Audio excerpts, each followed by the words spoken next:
Howdy folks, Keith Bowen here for Hard Rock University. Now today I was going to come out here and do a video on how to break and move bedrock efficiently with hand tools. Unfortunately, I couldn't find anyone to come out with me, so I thought I'd make a second video on how to work with relative safety when you're all by yourself. So here I am in southern Arizona. I'm about 20 miles from the border with Mexico, and as a matter of fact, there's a Border Patrol vehicle right over there. So I'm not alone at the moment, but I'll be working here for several hours and he's going to go on his merry little way.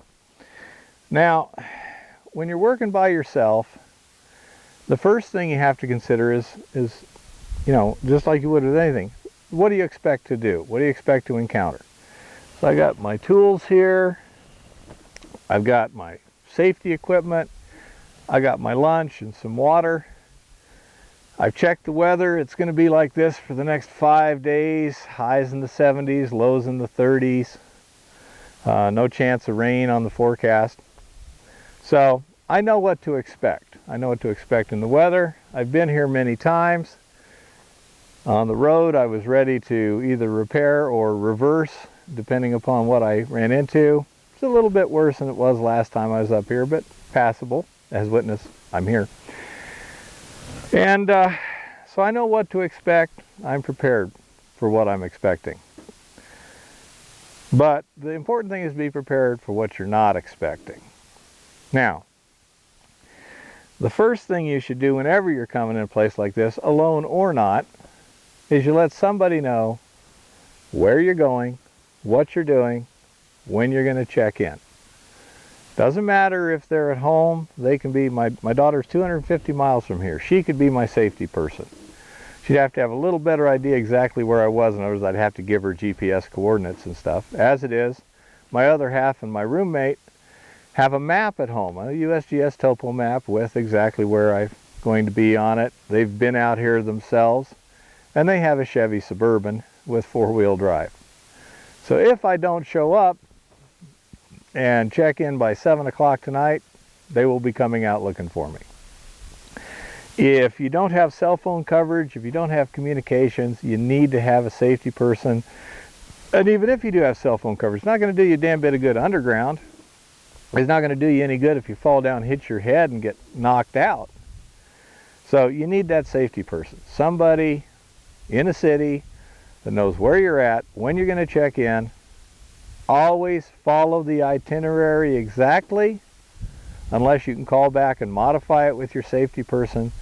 Always check in. You don't want them wondering, did they just forget? You want them to know, if I haven't called by 7 o'clock, it's time to get rolling. Okay, so that's one thing. What's likely to go wrong? Well, the first thing that's likely to go wrong is what I'm sitting on right here. It's an old pickup truck. It's a beater. It's running fairly well right now. It's got its cosmetic issues and things are worn, so anything could break at any time, theoretically. And it's a rough-ass, unmaintained road. I could get stuck. There's areas where if I don't drive it right, I can wind up being parked. So, this is the number one issue that's likely to get you in trouble. So, you need mechanics tools, oil, water, spare tire, make sure it's got air in it, jack, lug wrench, jumper cables, all the things you need to do repairs on a vehicle. You think jumper cables are out nowhere? Yeah, right there. There may be other prospectors, hunters, something like that. Make sure you're fully equipped to do what you can in the field for your vehicle and know how to do it. Now, the next most likely thing to cause you trouble is the weather. Right now, not a problem, but in the summertime, we get thunderstorms that blow up pretty quickly. And, I mean, it can be raining, let's see, in this drainage here, off that direction. And it can come down heavy a couple miles over there and completely cut off your escape. I mean, there's a wash over there about a mile. If it's running, you're stuck. There's no way to get from here to the road with your car. And so you're just going to be here for the duration. your safety person should understand these things too. If there's potential weather delays, you may want to add a little more slack in there. Other places you may have the possibility of snow, flash floods, rains, windstorms knocking down trees. I've been up in Washington, and you might want to bring a chainsaw, because I have seen situations actually where a chainsaw wouldn't even do you any good. When a pine tree this big around is laying on the road, you're pretty much not going to go through it until someone shows up with some heavy equipment. So that's another thing that can get you stuck out here. That's why you need a safety person. The next most likely thing is injury. It's a dangerous job. If you're working by yourself, you should never take on something that's inherently dangerous. I'm going to be re-timbering the portal, or I'm going to knock down that cave-in in the north attic, No, that's not something you do by yourself. In this case, I'm on the surface. I'm basically digging underneath my feet and working on flat areas. Pretty darn safe. It's about as safe as walking down the street. But you can always fall down and hit your head. So whenever you're working out here, you always need to have first aid kit. I've got 2 of these actually, because all my stuff doesn't fit in one. And you don't want just your average everyday little Walgreens first aid kit. You want some serious pads, lots of self-adhesive bandage, triangular bandage. In my case, I've got coagulant, I've got an Israeli pressure bandage. I'm pretty well set up to take care of, stabilize anything up to and including a compound fracture. My machete case here would work good as a splint. So be prepared for everything that can reasonably happen. Not what you expect, but what could possibly happen. Now, short of injury, car failure, the next thing is external factors. Critters, I call it. Around here, the biggest problem with critters is rattlesnakes. I'm not real happy with this situation here right now because I've got grass, which can easily hide a snake, and it's plenty warm enough for them to be out and about. So as you walk through this stuff, take a shovel with you and hit it ahead of you. If you can't see that area, just put a shovel in the middle of it. There's a rattlesnake. That baby will make some noise, and then you can deal with the issue. These also make good walking sticks. You can take them around like this, and it makes an excellent walking stick. Can make life safer on steep slopes and such. Around here, the next most likely critter problem would be to accidentally corner something in the mine. We have javelina, we have mountain lions that use these mines as a nice cozy den. Be aware if you're going into a tunnel, what might be on the other side, and it might get scared that you're blocking it off. Javelinas don't normally attack people, but they will hurt you if they are frightened and are trying to get away. Mountain lions, of course, don't normally attack adult human beings, but if they do, they can do you some serious damage. In many areas, bears are the big problem, so be prepared. Next most likely thing is people. It can be anywhere from other prospectors you get in an argument with, to, in this case right here, smugglers. Right over there, where that Border Patrol agent was looking, is a ditch, a little drainage that a couple years ago when I walked across it, you could walk over 100 feet down that drainage and never put your foot on the ground by walking on empty backpacks. I guarantee you the environmentalist hikers weren't dropping their backpacks. Those were drug smugglers. The drug mules would hike over here, somebody would drive out here, pick up the load, they drop their backpacks, and then they go back to Mexico. Okay? As a matter of fact, one of their favorite methods of getting back to Mexico is once the drugs were gone, they just walk out to the highway, flag down the Border Patrol, and get a free ride, courtesy of the U.S. taxpayer. I don't know what the situation is right now. Talked with the Border Patrol agent, but before I came out here, I really have no idea. So not only do I have my trusty 44, which I always carry with me, you can load a a round of birdshot first, and it's excellent for rattlesnakes. But I also bought something a little bit more capable. From here, with the exception of a few little mountaintops I can see, if I can see it, I can hit it. This means that if there's a situation that gets serious, I can at least give a good account of myself and be like a porcupine. It ain't worth doing it. In general, smugglers aren't interested in interacting with anybody. Their job is to get the people through, get the drugs through, whatever. Running into people is not their plan, and they will avoid them. When I've got the generator running here, if they come up to that ridge line, they probably look, see what I'm doing, and go that way, which is fine with me. If I see them just wandering across like a group of illegals or whatever, I ignore them, they'll ignore me, in general. And that's exactly the way I like it. I'll tell Border Patrol later. But in case, I've got something. So these are the kind of things that you can run into. When it comes to communications, cell phones can work pretty well. Still not getting any reception out here. They keep changing the cell towers, so you never know. But the cell phones work in many areas. In some very remote areas, a good idea is a VHF handheld radio that has aircraft band. The guard frequency, I mean, you could talk to an aircraft 50 miles away over there with a good handheld.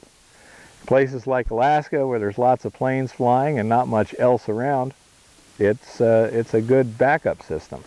Something else that's relatively new is something called the Micro Personal Locator Beacon, Micro PLB. Google it. Basically what it is a little radio. There is a constellation of satellites in low Earth orbit the U.S. government keeps up there. Its purpose is to listen for emergency beacon. The beacon itself has a little GPS device in it. So when you activate it, it will determine its location on the Earth's surface to within 30 feet. It will radio the satellite overhead and say, "Somebody here needs help." That message goes to a central command center. They look up the electronic serial number of that device. When you buy it, you register. Please register who you are, where, what's your phone number, contact phone numbers and such like this. So that command center can then look up your information, call your contacts, call your whatever, find out what the situation is, and respond help. In this case, it's not a big deal. I'm not injured. I can hike to the paved road in less than an hour. But it's a good idea to have what you need to make the hike. And that's what I do. I've got a backpack here. It's got water. It's got some other stuff in it. It's got a couple of lighters, a flashlight. This hat is also a flashlight. So I've got a spare. And I got the machete in there for cutting fire. And brush needs to be done. So if the vehicle's dead, I can still get out to the highway. I won't be there for very long. Just flag down Border Patrolman. Have them take me to my friend's house about 4 miles over that way. But if I am injured, and I need to stay here until someone comes for me. It's going to get cold tonight.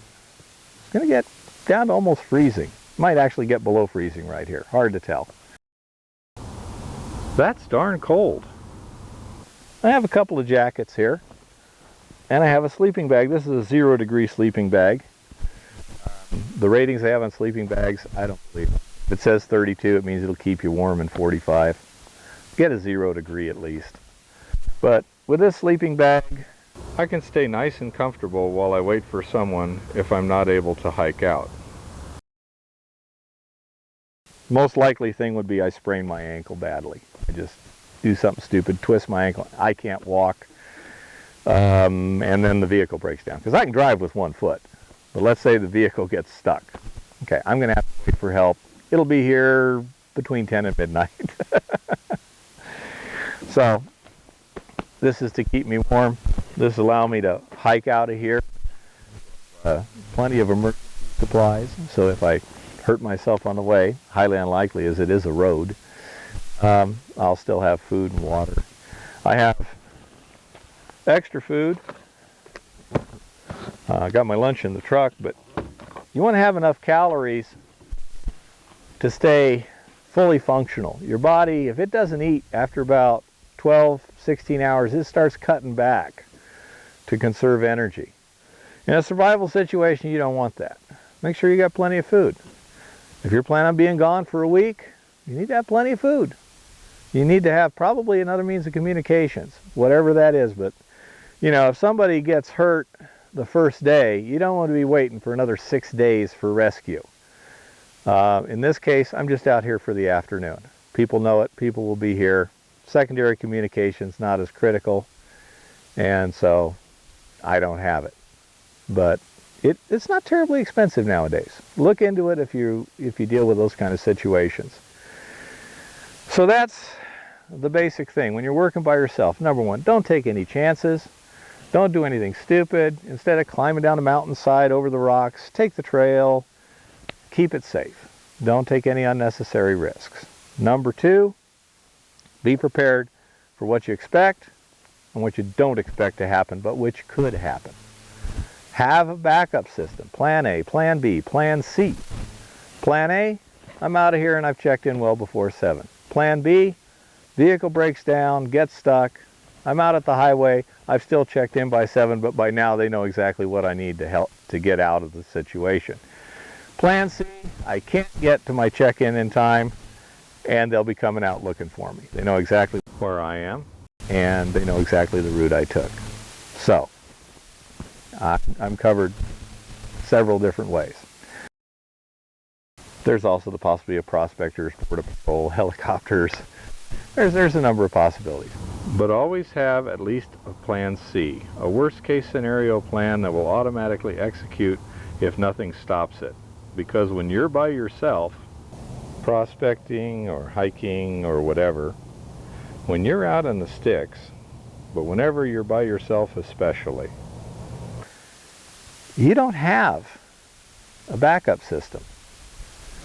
If I break my leg, am I going to be able to chop a lot of wood and build a nice big fire? I don't think so. You know, you just got to survive till help shows up. So do that extra bit of planning.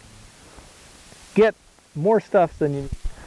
The chances of I'd ever have to use this are about, I don't know, thousands to 1 probably. Okay? But what the heck, I've got it, I own it, why not bring it? There's an old saying, it's better to have it and not need it than need it and not have it. And it's nowhere more applicable than when you're working out in the middle of nowhere by yourself. So, happy prospecting, and really, keep it safe out there. Somebody wants you to come back.